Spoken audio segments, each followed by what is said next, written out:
ಸತ್ಯವಾಗಿ ಇದ್ದರೆ ಸಂತೋಷ ಇದ್ದರೆ ಚಿಟ್ಟಿಕೆ, ಸಂತೋಷ ಇದ್ದರೆ ಕೈತಟ್ಟು, ಸಂತೋಷ ಇದ್ದರೆ ಕೈತಟ್ಟು, ಸಂತೋಷ ಇದ್ದರೆ ಸತ್ಯವಾಗಿ ಇದ್ದರೆ ಸಂತೋಷ ಇದ್ದರೆ ಕೈತಟ್ಟು, ಸಂತೋಷ ಇದ್ದರೆ ಕಾಲ್ತಟ್ಟು, ಸಂತೋಷ ಇದ್ದರೆ ಕಾಲ್ತಟ್ಟು, ಸಂತೋಷ ಇದ್ದರೆ ಸತ್ಯವಾಗಿ ಇದ್ದರೆ ಸಂತೋಷ ಇದ್ದರೆ ಕಾಲ್ತಟ್ಟು. ಅಷ್ಟೇ. ಇದರಿಂದ ಏನಾಗ್ತಾ ಇದೆ ನಿಮ್ಗೆ? ಯಾವಾಗಲೂ ಖುಷಿಯಾಗಿರ್ಬೇಕು, ಸರಿನಾ? ಯಾವಾಗಲೂ ಖುಷಿಯಾಗಿರ್ಬೇಕು, ಆಡ್ಕೊಂಡು ನಾವು ಯಾವಾಗಲೂ ಖುಷಿಯಾಗಿರ್ಬೇಕು. ಇನ್ನೊಂದು ಹಾಡು ಆಡೋಣ.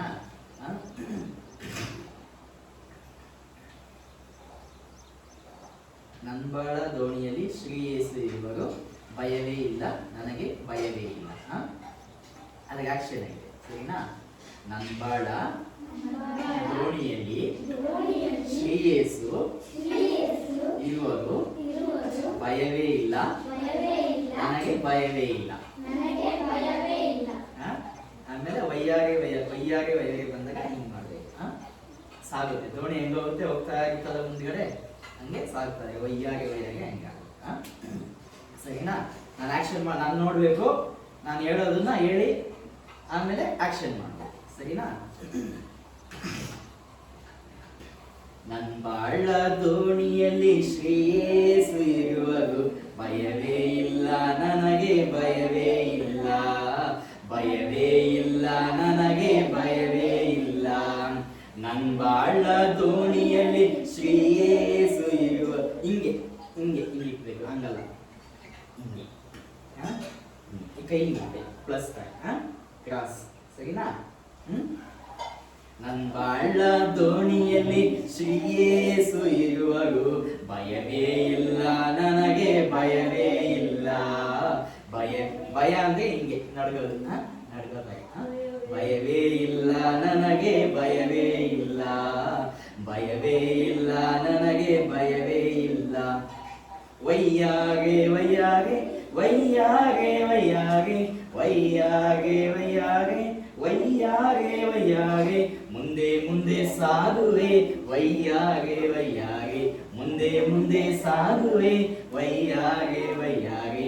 ನಂಬಾಳ ದೋಣಿಯಲ್ಲಿ ಶ್ರೀ ಯೇಸು ಇರುವರು, ಭಯವೇ ಇಲ್ಲ ನನಗೆ ಭಯವೇ ಇಲ್ಲ, ಭಯವೇ ಇಲ್ಲ ನನಗೆ ಭಯವೇ ಇಲ್ಲ. ನೀವು ಹೇಳ್ತೀರಾ ಈಗ? ಬರುತ್ತಾ? ಹೇಳ್ತೀರಾ? ಆಡ್ತೀರಾ?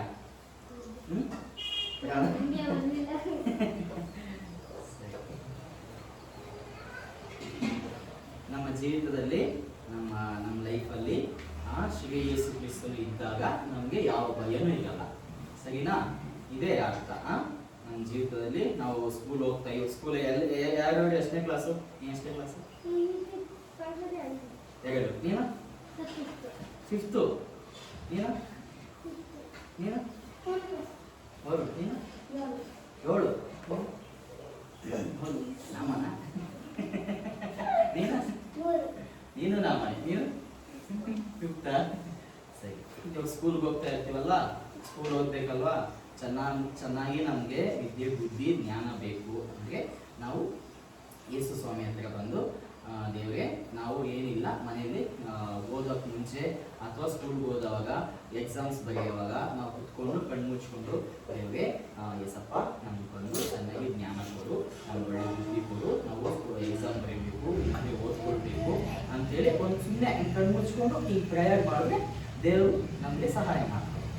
ಚೆನ್ನಾಗಿ ಎಕ್ಸಾಮ್ ಬರೀಬೋದು, ಚೆನ್ನಾಗಿ ಜ್ಞಾನ ಬರುತ್ತೆ, ಚೆನ್ನಾಗಿ ಬುದ್ಧಿ ಬರುತ್ತೆ, ಆಮೇಲೆ ಆಟ ಆಡೋಕ್ಕೆ ಶಕ್ತಿ ಬರುತ್ತೆ. ಆಮೇಲೆ ಮನೇಲಿ ಅಪ್ಪ ಅಮ್ಮ ಹೇಳಿದ ಮಾತು ಕೇಳಬೇಕು. ಅಪ್ಪ ಅಮ್ಮ ಏನು ಮಾಡಬಾರ್ದು ಅಂತಾರ ಅದನ್ನ ಮಾಡಬಾರ್ದು, ಏನು ಮಾಡು ಅಂತಾರ ಅದನ್ನ ಮಾಡಬೇಕು, ಸರಿನಾ? ಅಪ್ಪ ಅಮ್ಮ ಮಾತು ಯಾವಾಗೂ ಕೇಳಬೇಕು. ಎಲ್ಲ ಯಾರ್ಯಾರು ಕೇಳ್ತೀರಿ ಅಪ್ಪ ಅಮ್ಮ ಮಾತು? ಎಲ್ಲರೂ ಕೇಳ್ತೀರಾ? ನಿಮ್ಮ ಮನೆಯವ್ರು ಕೇಳೋಣ, ನಿಮ್ಮ ಅಪ್ಪ ಅಮ್ಮ ಮಾತಿಗೆ ಕೇಳೋಣ,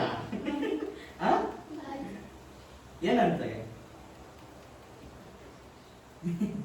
ಸರಿ, ಆದರೆ ಎಲ್ಲರೂ ಅಪ್ಪ ಅಮ್ಮ ಮಾತು ಕೇಳಬೇಕು. ಆವಾಗ ಆವಾಗ ರೋಡಲ್ಲಿ ಅಲ್ಲಿಗೆಲ್ಲ ತಿರ್ಗಾಡಬಾರ್ದು, ಬಿಸಿಲು ಜಾಸ್ತಿ ತಿರ್ಗಾಡಬಾರ್ದು. ಇವಾಗ ಬೇಸಿಗೆ ರಜಾ ಕೊಟ್ಟವ್ರಲ್ವಾ, ಜಾಸ್ತಿ ಎಲ್ಲ ತಿರ್ಗಾಡಬಾರ್ದು, ಬಿಸಿಲಲ್ಲಿ ತಿರ್ಗಾಡಬೇಡಿ. ಸಂಜೆ ಮನೆ ಹತ್ರ ಅಲ್ಲಿ ಇಲ್ಲಿ ಆಟ ಆಡ್ಕೊಳ್ಳಿ, ಸರಿನಾ?